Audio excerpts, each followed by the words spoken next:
Whoa, Dad, go, Dad. That's right. Welcome to Whoa Dad, Go Dad. My name's Dave Momper. I'm your host. This is a fatherhood podcast for new dads and soon-to-be dads. I'm a new dad myself, and I'm asking every day, great dads, what does it take? What does it truly take to take on the ultimate role? All right, let's get to it. RJ Owen, welcome to Whoa Dad, Go Dad. So good to be with you, buddy. Thanks for making some time. Yeah, thanks for having me. Yeah, how's the afternoon treating Oh, so good. It's great now that we're here. you? Yeah, I've been looking forward to this conversation quite a bit. And let's give our audience a little bit of context about our connection. You and I met through an international, worldwide network of creative, spirited human beings Yep. called Creative Mornings. Oh, yes. Well, I thought you meant Amway, where we met first at that convention. You had the Tupperware, I had the knives. Yeah, we were slinging Amway. No, that would be, Yeah. I could see us kicking butt slinging some Amway. I think we'd be great at it. We'd have really cool knives, and Really cool I presentations. don't think they probably do knives, but Cutco's the knife. Is this podcast sponsored by Tupperware, Amway, or Cutco? Or Cutco. Not that I know of yet. I'm not Okay. that far down the podcast path, but Creative Mornings brought us together. Creative Mornings is a worldwide community, 230 chapters around the world, or whatever the number is these days. And you had founded the chapter out of Denver in 2013. I'm sure you were working on it for most of 2013, and then November of 2013, you pulled it Yeah. off. And I didn't know you at that time. Right. You were But I there knew- though. I was there. You were there at the And- first event. You were helping by the second event. Yeah, I think I might have gone to the first and second event as a participant, and then I was just interested in what it was, what it was that you were up to. And Amy Fisk was kind of the bridge. She was on your team. I knew Amy, and then that got us involved in putting on these monthly breakfast lecture series, bringing in interesting humans and having them speak. One person per, one or two people, but mostly one person per Friday morning, once a month. And for the longest time, you were the host. And then one day, after me having helped produce the events behind the scenes, you asked me to start helping you co-host, which I thought was awesome, because I was like, this feels like something I can get into. So I appreciate you Yeah. putting that on me way back in the day. And then you took it over and you ran with it for the last 5 years. And then I've just been your sidekick. Yeah, you were a great sidekick. I was starting to think of this prior to today. We probably co-hosted 6 or 7 years? 6 Oh, years yeah. in total? Yeah. 7 years? Yeah, definitely. You were the host officially for the first 5. I was the host officially for the second 5. And then we just had our 10-year anniversary as a chapter. And at the same time, you and I and Amy retired from that chapter. Right. 10 long years.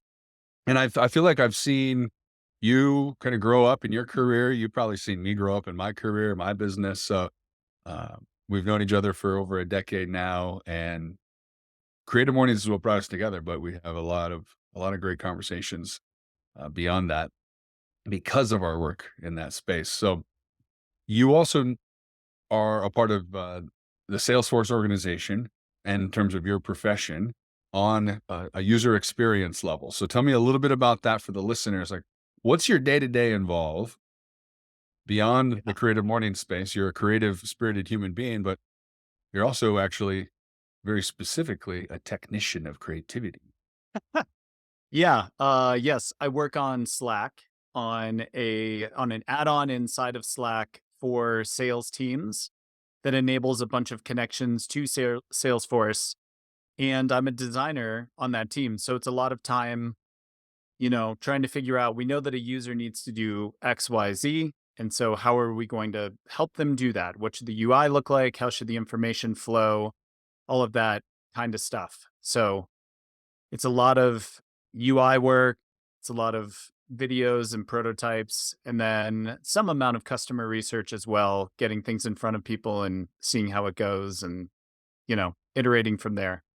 Indeed. So, yeah. I recall way back when I was early in my creative services sales roles, my business development roles with Postmodern and then into Zenman. You sat down with me and walked me through the entire design thinking methodology, like human-centered design, the philosophy, the practices. We spent, say, an afternoon together in downtown Denver in the old spaghetti restaurant building where I Oh, yeah. what was your Yeah. business? Yeah. I was working for an agency that was above the old spaghetti factory at the Yeah. time. Yeah. And I think the old spaghetti factory's closed down there too on like it was 18th and Lawrence or something like that. And we used to do these workshops where we'd go into client companies and either run a design thinking workshop or teach them about design thinking. And so yeah, I think we sat down one day and I was like, all right, here's everything I do for these workshops. If this is a path you want to go down, because you had been doing somewhat similar things and we're looking at that.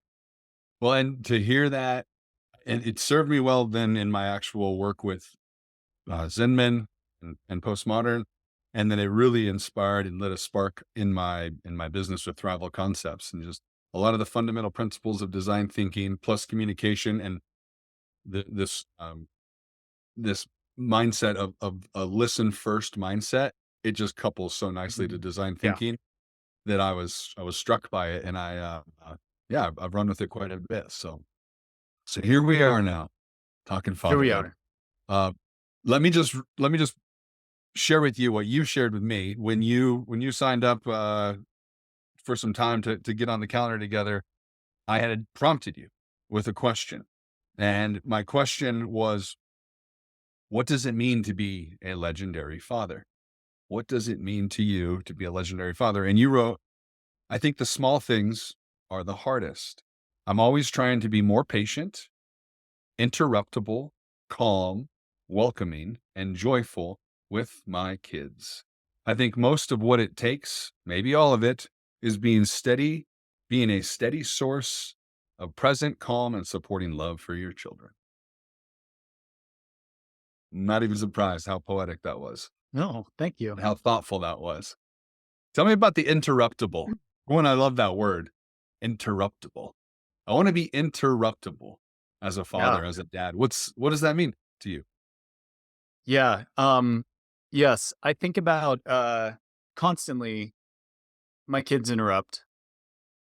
I mean, constantly is not true. I'm being interrupted a lot and I don't deal with it well. I'm not easily interruptible. I'm usually like, "Hey, did you not see I was trying to read or do something or do maybe nothing important, but still you came and stole my attention." And anyway, I always think about this part in the Chronicles of Narnia where I think it's in the very first book in The Lion, the Witch, and the Wardrobe. There's this professor figure who like owns the house that the kids are staying in, and it's his wardrobe that they're going through to get to Narnia. And he's working or something, and he's not like super close with these kids, and they go in to interrupt him, and they're like, "Hey, we're really sorry to bother you." Which is a side note, it would help if my kids ever said that. But they say like, "We're really sorry to bother you, but like we need to know something really important." And he says something that I can't remember, except I know that the tone of it is just so patient and welcoming. And he kind of like flips it on them where he's like, if I'm not able to be interrupted, then that's a problem with me. Why would I ever not want you to come ask me a question if you need me? And so that has just always stuck in my head as like such a great example of an adult having his priorities straight and speaking really kindly to children and telling them like, "Oh no, you're more important than this thing I was writing or this accounting I was doing or whatever, you know, whatever he's a professor of, these Mhm. beakers I'm messing with." I don't know what he's doing in that scene. Um, you have a lot of Narnia fans in your listener base, I'm No sure, so doubt. they're gonna be Yeah. writing in The now to say subculture like, of my audience right now is yeah, Narnia they're like, love. "No, it's in The Magician's Nephew, it's chapter 3, and he's interrupted by a nymph." Anyway, he's, yeah, just super patient with those kids. And so seriously, that has been in my head for the last 15 years, almost 16 years that I've been a dad. And it's like the standard that I try to live up to in being able to be present and interruptible. And I guess I think about it a lot because it's really hard for me. So I like yeah. that. I love because the notion of being, as a parent, approachable at any time for any reason, no matter what. I don't know. That strikes me as a valuable methodology. And I wonder how many times though people can get caught up in what seems like crazy important critical stuff in life, but what's more important than your kids? I'm sure that tussle is taking place all the time. For you, it's definitely taking place for me. I'm witnessing it a bit already where, uh, I've got my day mapped out and I've got some things I got to do. I work from home too. So I'll run upstairs and be kicking it with Leonidas. And then uh, he's not really communicating to me. He's not really interrupting me yet, but he's yearning for my attention in Yeah. that Yeah. moment at least. And I'm like, well, definitely another few moments because I'll never get these moments back. Yeah. Yep. Yeah. Yeah. I mean, in a lot of ways, I think it's more the sentiment that the professor expresses that I want to embody better. Yeah. Because on the flip side of it, like kids are just attention, um, Vacuums. yeah, they're attention vacuums, right? They just need or want it all the time. And there's always something where they're like, look at this, look at this, look at this. And if you were always, I mean, you would be superhuman and probably crazy if you were always perfectly interruptible, you know? So there is something also about how do you teach your children like now is not a good time for us to talk about that, but you are still more important than what I need to do. But I still need to do this thing and it just won't take that long. So give me 5 minutes or whatever. And then I'll, watch your twirl your baton or whatever it is. What was the little phrase or statement that you wish your kids inserted before that they did in the movie? What was it? Oh, Just a so yeah. Sorry to bother you, but I can just picture your kiddos walking up and be like, "Dad, sorry to bother you." yeah, I mean, just that's possible. It would be right. uh, a long shot to get that every single time and from all 4 kiddos. Yeah. Well, and then if they did, you'd feel bad, right? Because you'd be like, "Oh, you don't have to apologize every time." But it's just the like, could you acknowledge that you notice that I'm doing something and Sure. you're interrupting me and you think it's, you have a reason, Yeah. you know? At at what point? Because I wonder if the concept just doesn't make sense to them, that there's a world beyond you, right? Until a certain age. At what point do Yeah. you feel like the concept is graspable from one of your kiddos to at least appreciate, is there an age that you think makes sense? Yeah, that's a good question.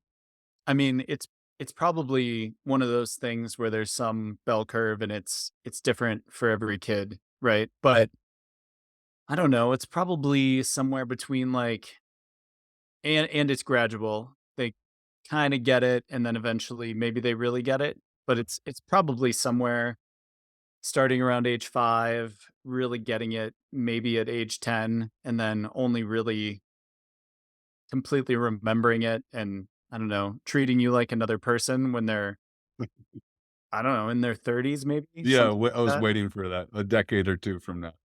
Yeah, maybe. But yeah, it's something about recognizing that your parents are not are separate. They're a big they're people in your world, but they are not your world. And when you're a little kid, your parents are just your world. This is the source of attention and security and everything. And so as you learn to differentiate yourself as an individual and understand who your parents are and that they are people, it's like developing those concepts probably that leads you to understand, oh, they, have their own goals and things that they're trying to do. I don't mean like big goals. I just mean like he's trying to take out the trash. Maybe I shouldn't jump in front of him and hold this thing in his face right now, you know? Yeah, daddy, look. Right. Yeah. Yeah, just understanding that. So I don't know, probably somewhere in there. Yeah, no doubt Starts about it. starts pretty young. But teaching them, like, hey, what if we have a new way of doing this? Like, if you need my attention, I'm going to give it to you every single time. I'm going to do my best to give it to you every single time. What would make that really easy is if you were to say this, let's try it. Like, is it Yep. that? Do you, I don't know, have you done that, or would you advise to like actually walk them through the language that you want them? Because they're never going to just pick it up off the streets, so to speak. Yeah. Right. So is it you're actually guiding them on how to navigate that little interaction. Yeah. Yeah, I think so. I think it's probably talking about it a lot and modeling it with your partner or with Yeah. other adults or even with the kid when you're interrupting the kid with Yep. something. Um, it's probably those things. And then even beyond, would you say this? Like I remember picking up from somebody else, they had this system where they were like, if I'm talking to someone else and you need to get my attention, just come up and grab my hand and I'll squeeze your hand to let you know that I've heard you, but you need to wait for me to, Mm, get to a good point in the conversation to ask you what you need, you know? mm, You can't just come up and interrupt a conversation whenever you want. yeah. Yeah, no doubt about it. And for some reason in my mind, I've pictured that happening across the world for the last 3 years when we're in Zoom mode and you're working from home and your kid's like tugging on you and obviously I'm in the middle of an important Slack meeting about sales teams and user functionality. All right. Yeah. So riddle on this with me. You and I have known each other for so long.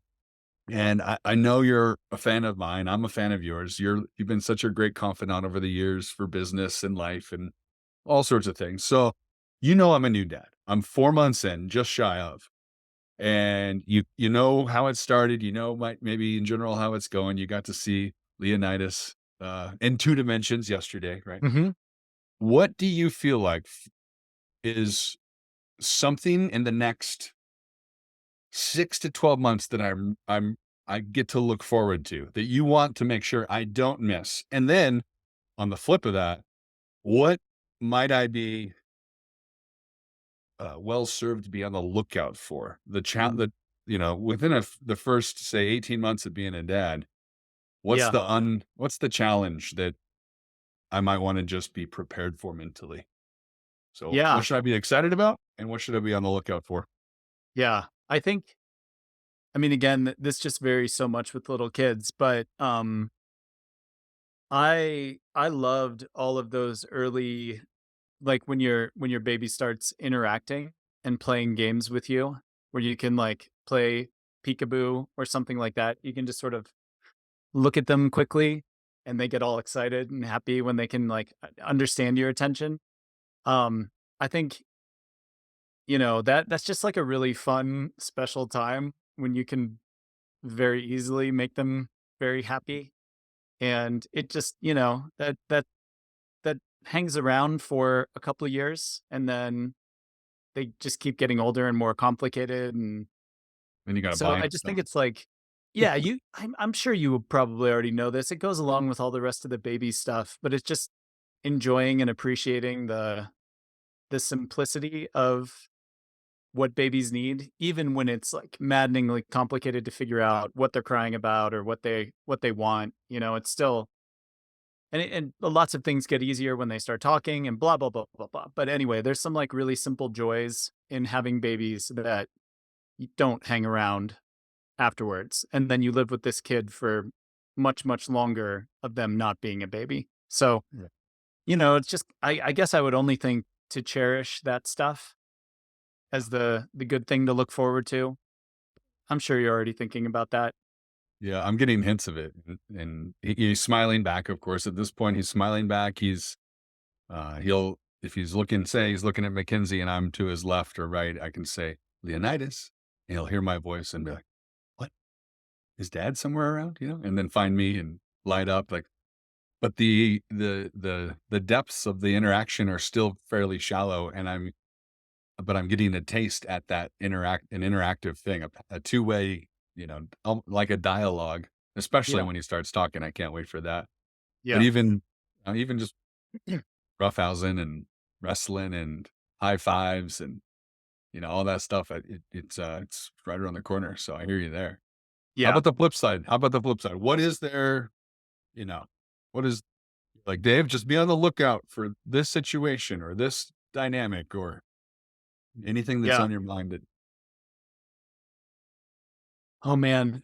Again, like all of these things seem so specific to you as a person that it's hard to know what you're going to run into. But I guess like abstractly, I was surprised and continue to be surprised by how much of myself I have to figure out to deal with my kids well, and how many things like I didn't realize I did, or I was anxious about, or I had a problem or something. Just like all of these ways I was formed, and ways of acting that were sort of like built into me from my own childhood or my family or whatever. Um, and you just become so much more conscious of those things as you see yourself do something weird with your kid. I mean, this is true in marriage too, but it's just different.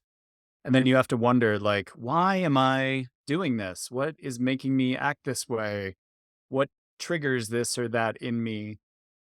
And I remember, I mean, I was also you're just a far more mature and developed person than I was when I had my first kid at 25, you know? right. So a lot of that is probably just goes along with growing up, but so much of my growing up has been in the context of wondering, like, why does it feel like my daughter is challenging me when she won't stop crying, you know? Like, I feel this like, "No, you don't get to be the boss of me.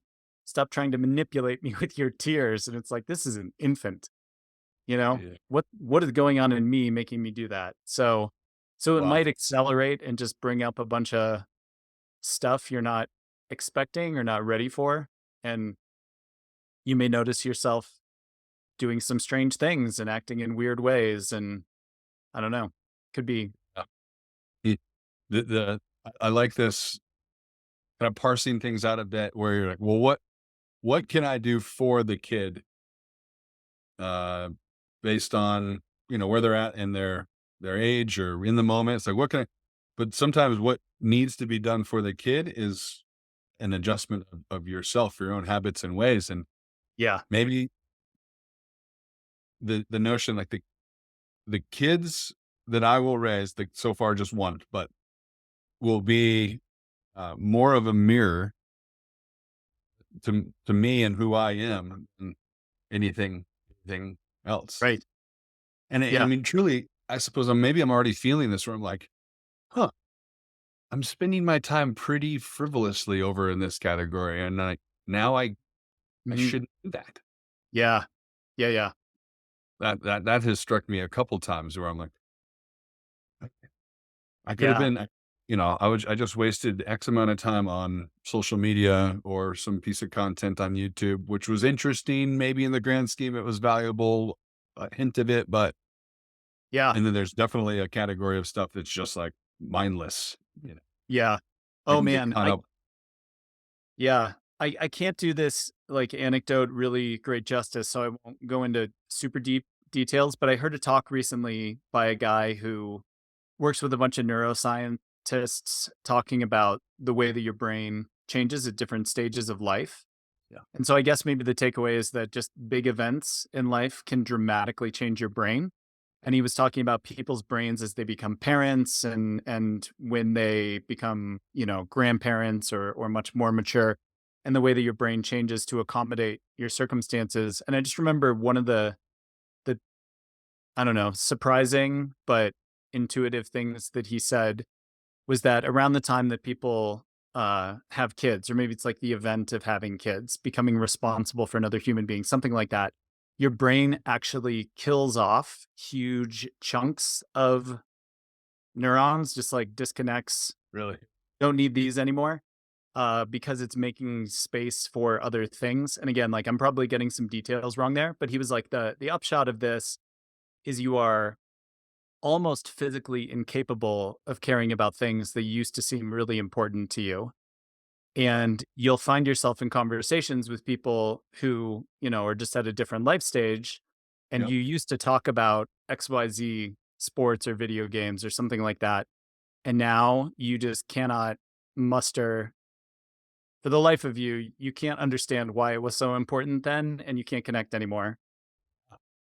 Yeah, and he I was mean, that like, makes "It's not just a mental it's not just a mind thing, there's actually, like, a physical reality to what you're experiencing in the way that your brain is rewiring itself to be a better parent." wow, fascinating. I mean, it's got to be the ultimate forcing function on your priorities and what your value set. It's like you had sentimentally a great set of values. And now let's see what you really, really, really care about. Yeah. Yep. Now we'll find out how important that really was to you. Yeah. Yeah. Tell me a little bit more about, you know, realizing, oh, I need to be working on that thing right there, that trigger, that reaction, how I'm wielding my voice, communicating, whatever it is. But how are you making time for yourself? What's that task seems, um, it's challenging even before you have kids necessarily you got your job, people got commitments, they're dealing with their health, all these different factors. It's like squeezing that in. You have to be pretty regimented, disciplined, focused, and there's days where you're not motivated to do it. You got to do it nevertheless. Add a kid into the mix. Yeah. Add 4 kids into the mix. How do you make time for yourself? What is your if you're to get practical about it? For me, like how are you setting Yeah. up your day so that RJ isn't 5th, 6th, 7th place? You still got to be number 1, I suspect. So then you can serve your kids. Maybe not. What do you think?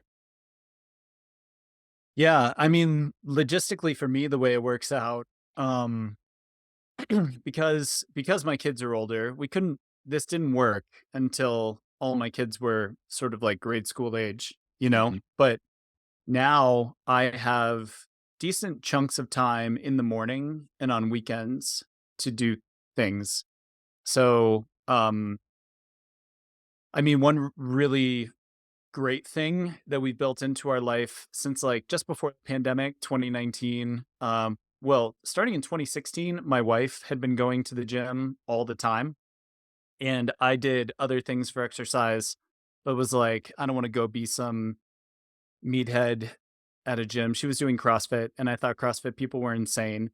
But then I started going with her to try it out 3 years later when she didn't become a total crazy person from it. And now it's like I love going to it because we have all these friends there and it's something that we do together, even though it's like I don't know, it's not like she's like we're not handing each other barbells or throwing medicine balls back and forth, but it's like a great shared activity. Mhm. I'm getting too into the weeds on this one. But just like we Okay. do that in the morning before our kids wake up. I come home from the gym, make coffee, kids start getting up. We help them get breakfast, send some people off to school, stuff like that. And then, especially working from home now, I have about half an hour to an hour, depending on the day, that I can read in the morning before I, go off to do other things. So those are the main things. And then during the week, and then on weekends, it's just trying not to overschedule Saturday or Sunday so that we have at least one afternoon where there's just like nothing planned and we can hang out. And then I try to give myself freedom to like get as many chores as I can get done during the week. And on the weekend, just waste time on whatever stupid stuff. So like last weekend I started reading one of the Calvin and Hobbes big anthology books. Mm. Saw it on my shelf. I was like, man, I missed that. So I just read that for an hour and that's fine. So I grew up do on Calvin that. and Hobbes as well. Do you You have were? like a Yeah, I grew up I got a Mm. stack of books right over here, in fact, and Oh then yeah. a really nice, compilation of supposedly all of, shoot, I'm forgetting the author's name. Bill Watterson. Bill Watterson. Bill Yeah. Watterson's but it really nicely, it's a series branded together and everything. Just gifted to Leonidas, so Calvin and Hobbes. So you just sat back and read some Calvin and Hobbes. Yeah. Right. What a Yep. It was that. What's that? that's fun, man. No, that's fun. I Yeah. love that. Yukon Yeah. Hope. And then I just have sort of baked into the year. Like I try to go away with a bunch of guy friends. We do one trip a year, so that date varies. And then I go backpacking, not back. I go snowshoeing around my birthday, and then also around New Year's. Just sort of like, those are times when I get away for an entire day and by myself. So I see.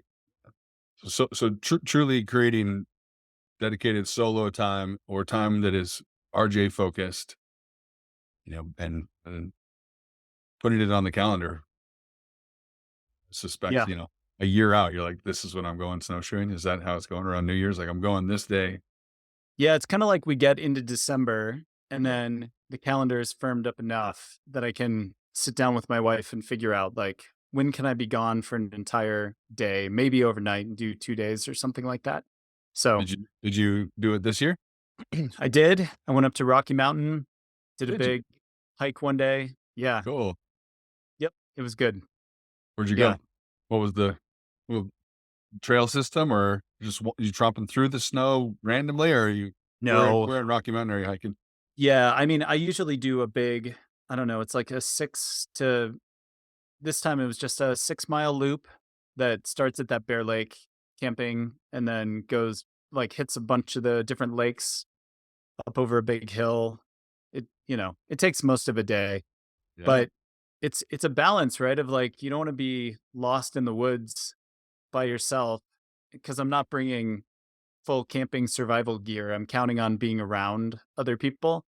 But like Rocky Mountain's getting crazy crowded in certain places. So Yeah, that's true.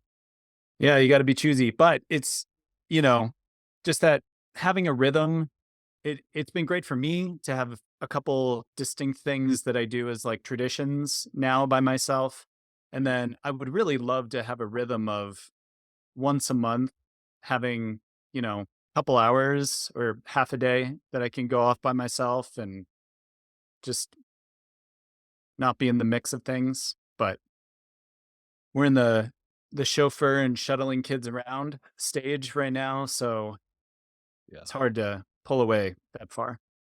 No doubt. It sounded like as we were getting ready to launch this talk, you're almost in this segue of realms. Like you raised 4 kids through the childhood timeline, and now they're about to one's definitely a teenager, 2 are teenagers, and 2 are on the fringe, and it's prompting a completely different mentality you were hinting at, right? Like, or a completely different approach. Or so, what is the difference? What's the distinction?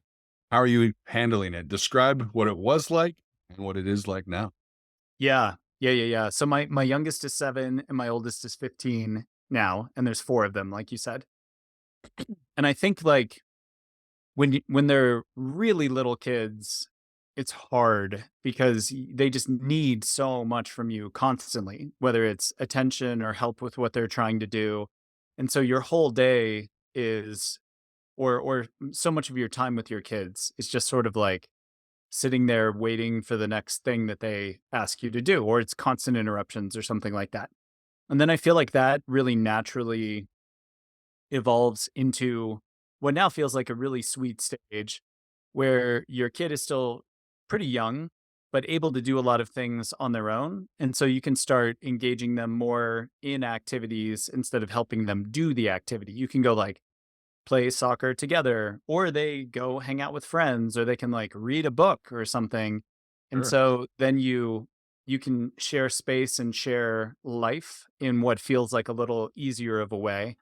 Um, and I guess like I just thought that was kind of it from there. But as they get older, especially for us having 4 of them, we try really hard not to have our kids in too many activities, but, like, if each kid plays one sport and that sport has a practice and a game, that right there winds up being like 16 to 20 hours of activities a week that we're accountable for, you know? So very easily, as they're old enough to do stuff, just like the driving has stacked way up. And so that was one thing that I just didn't see coming. And then there are just like teenagers are just a different game in ways. I heard other parents say the same things I could say all the time. Just like, oh my gosh, there's so much work. They fight with you about everything. They think they're adults, but they are still, sort of they have the decision making of 10-year-olds still, or something like that, or just like really simply, teenagers are so dumb or whatever. And I always thought that doesn't make any sense. My kids are fun to be with, and it'll probably just keep going this way, except they'll be able to do more. Mhm. And that's not what happened. I'm in the other camp now. So yeah, teenagers are just tough. It's just they're so things are so random and extreme and different, and they trick you. They trick you into thinking that they can do all these adult things and make these decisions and be independent, and then you just remember that they're not, and they're just learning on their own, and it was actually your fault that you thought they were, you know but the way that you receive whatever they did is, oh my gosh, I can't believe you're still this stupid or immature or whatever. Like, how could you think we can throw a lamp back and forth playing catch and that'll be fine? That's a terrible decision. Oh, because like you still have an 8-year-old brain in there in many places, Right, right, right. So they trick you. That's the point I was trying to make. And Yeah, that's hard. little sales spin, huh? Kids are like the best little salespeople, just selling Oh, you yeah, on yeah. bad Yeah. ideas left and right. Yep. So Yeah. I was thinking about what was RJ Owen like as a kid himself? And who, what were your, if you were to give either or both of your parents, kudos for instilling certain attributes in you that have served you well. What are those? So what were you like as a kid? And then Oh what have man. you taken away from your folks that have Mm. helped you as a father? Yeah. I mean, I think I wanted attention all the time and fought about everything. So as one of my kids just fights with me on absolutely everything all the time. And I just feel like I completely deserve this. And I've had it coming for a long time, and it's fine. I'll take it. This is what I signed up for. So I fought about everything all the time. I had a giant orange Conan O'Brien style like pompadour haircut for a long time. I had big poofy red hair back before I lost all my hair.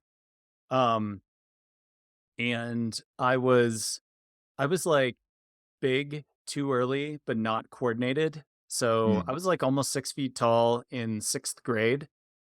So I remember like my dad wanted me to get into wrestling, and I had to wrestle all the eighth graders, and they would just like throw me all over the place and beat me up. And so I quit that. But even in basketball, I was always the center, and I was supposed to be good because I was tall, and I just wasn't that coordinated, didn't have any sort of athletic instinct. So, I don't know. That doesn't really connect to my parents at all. That's just kind of how I was as a This kid. is great though. I was also incredibly nerdy, super into Star Wars. I had a Star Wars dictionary that just went through planets and I would just read that and try to memorize things for fun because I'd gone through all the novels, I knew everything, and there was nothing left to learn except memorizing this dictionary. So I'd do stuff like that. Um, so yeah, I was a super nerdy kind of creative kid, but I remember I would get bored a lot in school, and I remember my dad would always push me to find, excuse me, he would always push me to find creative and sometimes like downright subversive ways to work through whatever we were trying to do. So like an assignment would seem just super dumb and a waste of my time. And he was incredibly, he still is, he's still alive, and he's an incredibly critical person. And so he's the first one to just be like, that's so dumb. I can't believe they're making you whatever. But then he would also tell these stories about himself growing up and kind of encourage me with this gleam in his eye, like, oh, you know how you can mess with this? You should do this. You should do that. And so I remember just finding ways to like, oh, we have to write a book report. I'm going to write the book first, and it's going to be my own comic book that I'm making up, and then I'm going to write a report on that book, or just like things like that. So he would kind of like push me to find ways to creatively do a project I could care about if I couldn't care about the thing I was being asked to do. And I feel like that skill has just been so much of the core of what I do professionally, but then also just like how I show up in situations. Like if I'm uncomfortable or I don't want to do what we're doing, I'll try to figure out some way to be present and engage, but kind of, you know, let me be my quirky, weird, silly self by messing with whatever we're trying to do a little bit. So what is that actual skill? Like what how do you summarize that attribute that he's instilled in you? Oh, yeah, I don't know. Mm. It sounds like related to creativity. Yeah, It sounds related to playfulness. It sounds yeah, related to like industriousness. yeah. It's like a critical creativity, you know? It's finding a way to engage with something in a way that you can care about so that you can be present and be engaged and don't shut down. So in some ways it's being present, in some ways it's being creative, and then in some ways it's being critical and critiquing the situation, sometimes in really good ways. There's even some perspective taking. It's like, well, let's look at it from a different angle. Let's take a Yeah. different perspective on it Mm. and see what we can see. See what's worth seeing that we couldn't see. Yeah. Yeah. What other key, do you feel like your dad explicitly raised you to be a leader? I think of you as a leader. You led our organization. I know you take on leadership roles inside your professional realm. Did your dad teach you like, hey, I want you to be a great leader? Here's what is involved. Or Mhm. was it more covert? How did your folks approach equipping you with leadership skills? Yeah. I think it was probably more covert. Like they were pushing me to do things and be engaged with stuff all the time. Excuse me. And so I think like the longer you're around, if you're being pushed to care about what's happening and you're being pushed to be involved, then you wind up taking some ownership, which just sort of naturally leads to leadership. I'm sure they talked about things all the time. So I'm sure there was a lot of like, your I don't know, just like commentary on the way that I was showing up or the way I might have been leading something. But I guess like it's just different than I can think of like I have one friend who is the most intentional, almost like managerial person I know. Anytime I'm with him, which is only a couple times a year, he's always come with questions prepared. And he'll say, RJ, I have 3 questions I want to ask you during our time together today. The first one is blah. And he just has such a system for engaging with people all the time. And I'm sure he sits down with his kids and he says those kinds of things to them and talks to Mhm. them about like, okay, so you're going over to this person's house. Have you thought about 3 things that you can say to their parents? Or have you thought about how you're going to engage with blah, blah, blah? And my parents weren't like that, you know? Was- So that's a weird way to end that. Here's a weird story about my friend. Um, but yeah, we didn't do that. It was a lot more just in the context of whatever was going on, and then watching the way that they did things and the way that they engaged with people and stories they would tell about themselves. I think my dad was similarly involved in a lot of organizing things or just would kind of like wind up in charge of stuff. And my mom led a lot of things as well. And she's started a couple different like initiatives that have gotten sort of big. And so just like watching them do it, I'm sure gave me an appreciation for it's a lot of work, and you need to structure your time and make sure that you're getting things done, or else you have to call people on the phone and apologize to them and take responsibility and things like that. So, yeah. How are you then?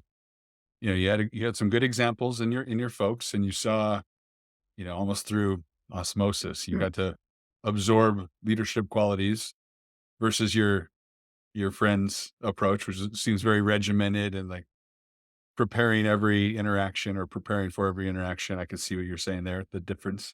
But what do you think for the four kiddos you have, what key leadership attributes have you tried to infuse into them?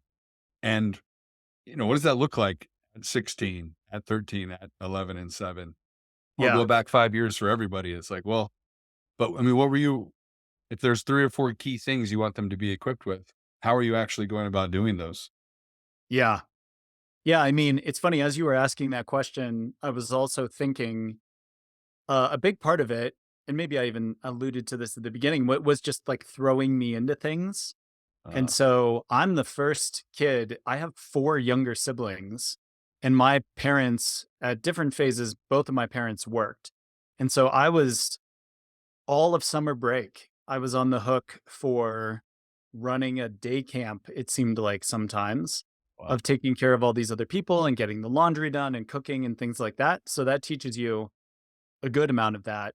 And so I Re- guess now with my Real kids, quick, yeah. name it for me. What did that teach you? It Mm. probably taught you, call it like initiative, maybe, or I don't know. What other specifics do you feel like are the takeaways that you're trying to then? But Yeah. Yeah, I mean, I think that there's a lot of just like operations or program management, project management type work that comes pretty naturally to me because that's just what I was doing for all of these people. Here are the here are the chores that mom needs us to get done today, or even like here they are by the end of the week.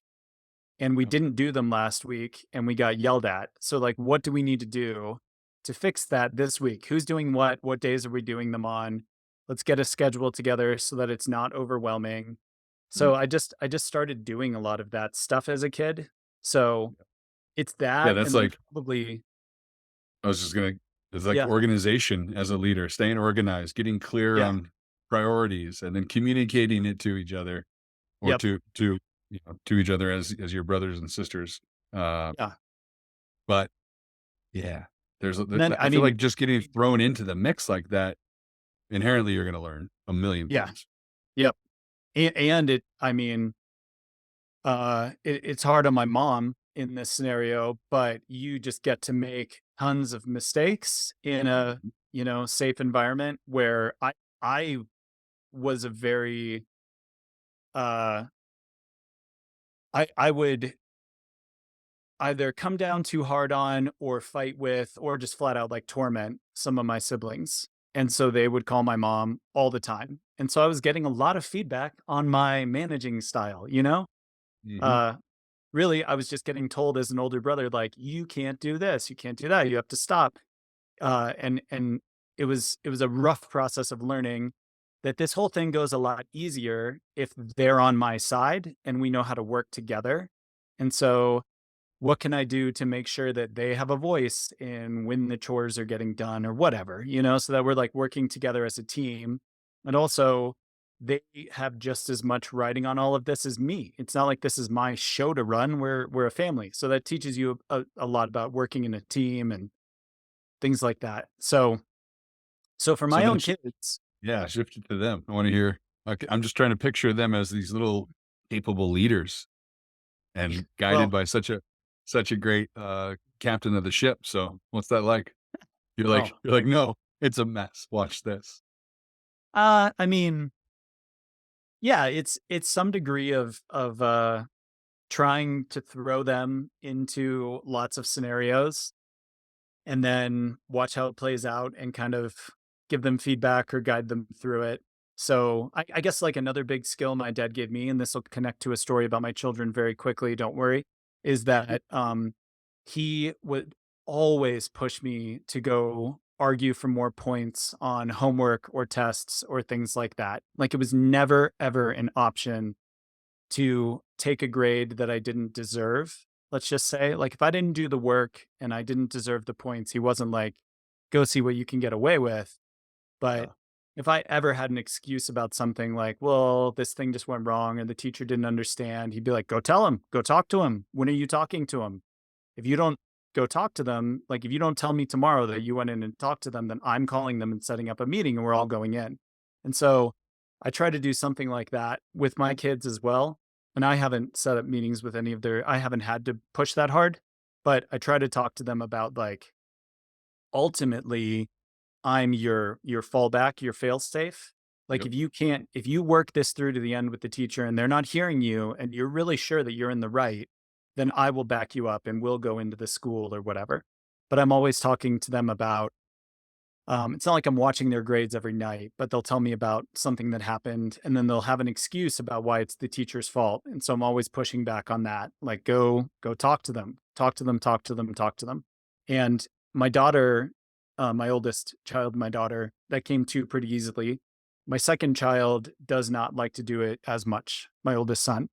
And so it takes a lot more pushing with him to get him to understand like you're just it's not a good way to live you don't have to go fight for everything all the time. You can just accept that, something didn't go your way this time and take a bad grade or something like that, but that was your choice. And ultimately, like you're still in control. You have options, you have levers you can pull.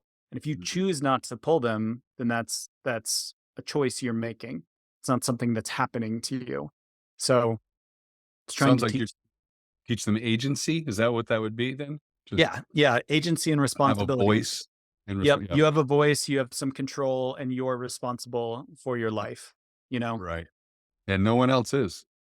Yeah, No one else and is. the rest of us wanna help you, but not For even no sure. one else like, no one else could be. Like, it's your life.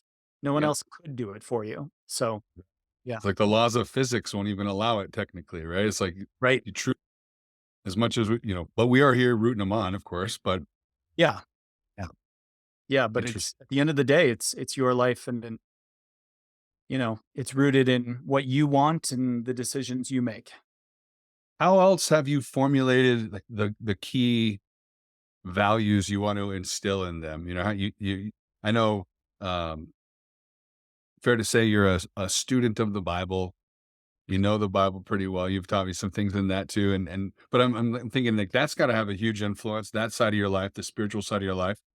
Yeah. Other critical values that you feel like, whether it's your kids or like, the for the world to move forward in a prudent, thorough, resilient way. What's your take on the I love agency. I love personal Mhm. responsibility. What else is in there that's important Yeah. for fathers to be mindful of? Yeah, well, yeah, I mean, since you brought it up, one thing that I remember in the church we go to hearing a lot was people talking to their kids about like what here are our family values Mhm. and having 4 or 5 that you could list. And I think stuff like that is both good and super corny. So I Right. remember Mm. when it came to ours, like we decided we wanted to do that with our kids because it gives a really simple way to keep repeating to your kids, we care about this thing, right? And so I don't remember exactly where we got this from, but I was like, if you can, as a person, learn to be kind and also learn to be brave, then I think that covers a lot of scenarios. So when we started, we had 3 family values. We said Owens are brave, Owens are kind, and then you may remember that Chipotle started here in Denver. And I Mm. used to have a very strong allegiance to Chipotle before they moved to California and got disgusting and laid everybody in Denver off. But before that, your podcast isn't sponsored by Chipotle, right? Not anymore. That Nope, nope, no okay, more. good. So our third family value though, we were Owens are brave, Owens are kind, and Owens do not eat at Qdoba. That was the third thing that we said. But now Qdoba has gotten better.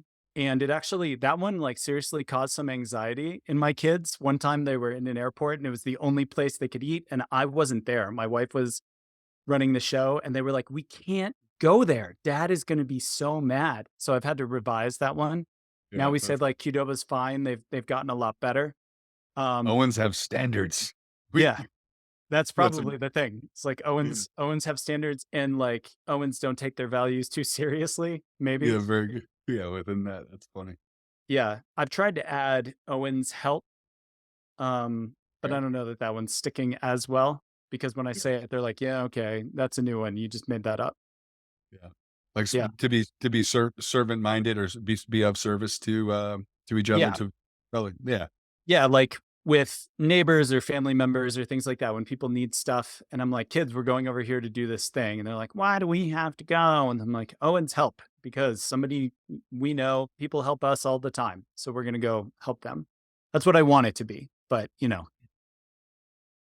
yeah, there's still a lot of fighting. So, and then at night every night when they're little, we would be tucking our kids in and pray for them. And we still do this with the youngest two. And we would pray, teach them to be brave and to be kind.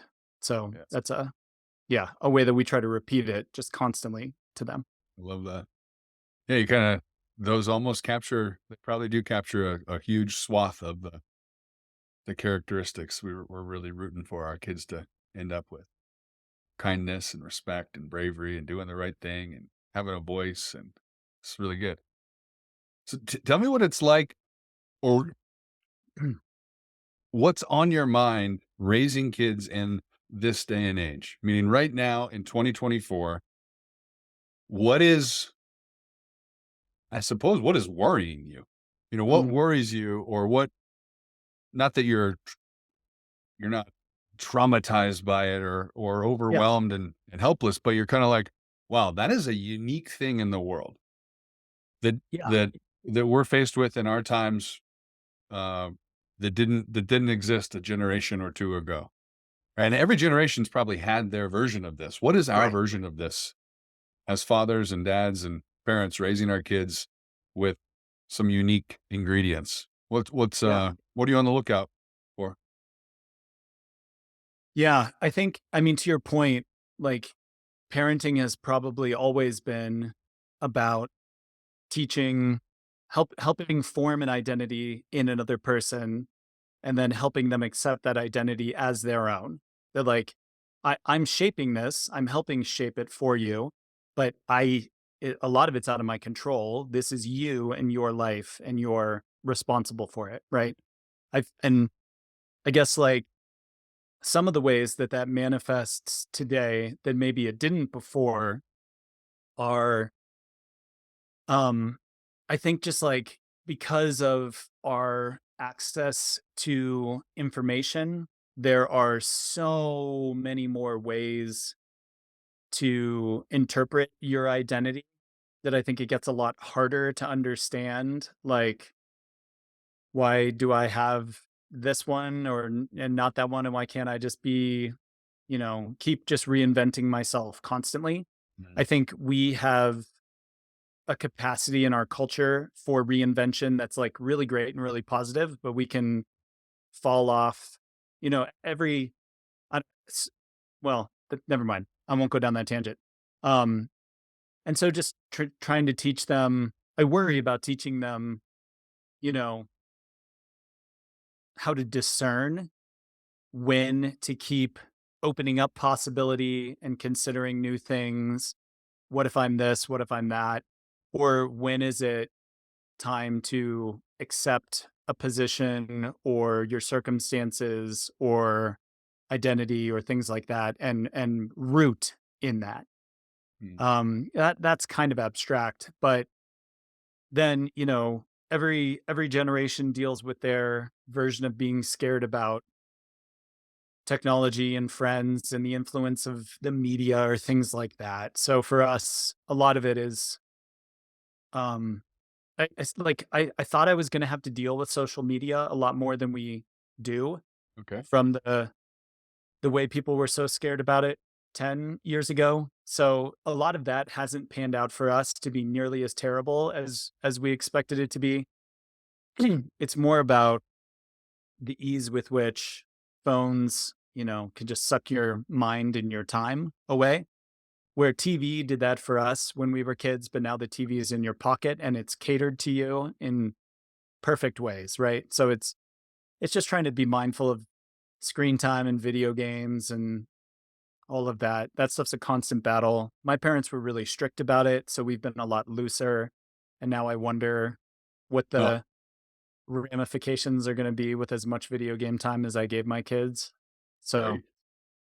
Do yeah. you structure that, or is it just, hey, at a certain point, maybe Quinn is of the age, or is she playing video games? Maybe not, but just you get at a certain point, you let them make the determination, or you're No, really it's committed to stuff like that. yeah, it's still pretty well structured. There's a time of the day when then they're allowed to use screens and play on their devices. But because it's restricted, they plan their entire day around being home so that at 4:30 they can start playing video games, you know? So it's really hard to be like, "Yeah, but you were, like, having a blast playing soccer in the park with your friends, like, that's better. Just stay there and do that, and don't worry, you'll have plenty of screen time in your life." But they're like, "No, this is my time. It's been allotted to me. I have to go use it." And so Wow. then they want these different systems to, like, try to bank it and store it up, and it gets ridiculous. So, but anyway, you asked about, like, what constraints do we have? They have a time constraint. Devices have to be out of their rooms in the evening. They aren't supposed to ever take their phones. My two oldest have cell phones. They can't take them into their room. They go to school. Our youngest two are still homeschooled. And so they really need a phone to be at school anymore. Everybody else has them. The school relies on them. So anyway, but they can't have them in their rooms at night. They have to be charging downstairs in the kitchen, and we want them using them in public spaces so that it's just, what you're doing on there might be seen by somebody else. We're not going to go stare over your shoulder, but Sure. makes you more attentive to what you're texting or photos or things like that. Socially acceptable uses. Yeah. Yep. No, Yeah. you kind of make me, you're prompting me to realize, like, there's always going to be something in the world that we're hoping to mitigate or protect our kids from, or design a system to minimize all that kind of stuff. But and there's a current version of that in front and center with us, social media and uh, Yeah. the connectedness, which is this double-edged sword of, like, access to information is amazing. It's never been like this before. Anyone can access pretty much everything there ever was and is, and yet, um, and it's not like we can control that as much as, but we can still instill certain a certain mindset and certain best practices in our kiddos that'll help them navigate whatever they end up faced with. Yeah. Yep. And yeah, so but I'm thinking about what does that mean for a 4-month old, and then soon, eventually having a 1 and a 2-month or 2-year old. It's like, do you kind of start laying the groundwork for being able to endure that. You do that early on. I don't even know what that means yet. It's on my mind. Like, how do I equip Leonidas to handle anything and everything, knowing that we don't even know what anything and everything will entail? Right. It's going Yeah. to be interesting. All right, time flies, and we're at the top of our time. So let me ask you a final question. Want you to picture yourself in the future. Picture your kids in the future. And I hope, I'm just thinking about, yeah, there's a really good chance you and I are just old crotchety dudes at this point. But your Let's kids, hope. they're in their 60s, and age, maybe they're in their 50s and 60s, just to give the four of them the coverage. What do you feel like they're sitting around talking about you and admiring, the father that they had in you or have in you? What are the What are the hopeful things that you're known for? What do you hope your kids, if they were to summarize in a sentence or two, what their Mm. dad, how he was special and what he was known for, what would it be? Oh man. I mean, I hope I think I suppose, like every parent hopes, that they just know how much I love them and how happy I am with them Mm. and how much I just love them for who they are. I just hope that they always. I hope that at that point they can look back and see that really clearly, that I just love them and care about them, and anything else that happens was at least rooted in or happening in the context of, like, if I'm yelling at them, it's because I ultimately love them and care about them, or I was working through my own issue that didn't relate to them and didn't change how much I actually love them, and I'm sorry for whatever I did or said or however I acted. So I hope they just see that, and then everything else is like, yeah, and it was great that he taught us to go argue for points back on our homework, but at least I know that my dad always just loved me and had my back. No doubt about it. I'm sure they will. And I bet they'll also, you'll be known for a hell of a sense of humor. That's one of my favorite things. Together on stage, just being silly, having a good time with it all, even when it's hard, or even when we had a curveball, we found a way to make it fun and playful, and we still took it seriously at the same time. So, Yeah. RJ Owen, thanks for being on Whoa Dad Go Dad. I'll see you Yeah, on. thanks. Thanks for having me, man. It's good to hang out. It's good to talk Absolutely. about this stuff. Yeah, to fatherhood, my friend. To fatherhood. And hey, when you get your Chipotle, I guess they'd be Qdoba royalties, 2%. That's all I'm asking. Very We small can cut. make that arrangement. All right, deal. Till next time. Cheers, man. See ya. There you have it. That's been another episode of Whoa Dad Go Dad. If you like what you're hearing, hit the like button, subscribe to the podcast so you get the future ones, and please spread the word and post this episode to your social networks. That's powerful. Perhaps the best thing you can do is share this directly with a new dad or a soon-to-be dad that you know personally. Let them know you're rooting them on. And indeed, drop a comment and be really a part of this dialogue on fatherhood with me. Let me know in the comments a question you want me to ask other dads, or just some feedback. How does this sound to you? What's helpful? What stands out about these conversations?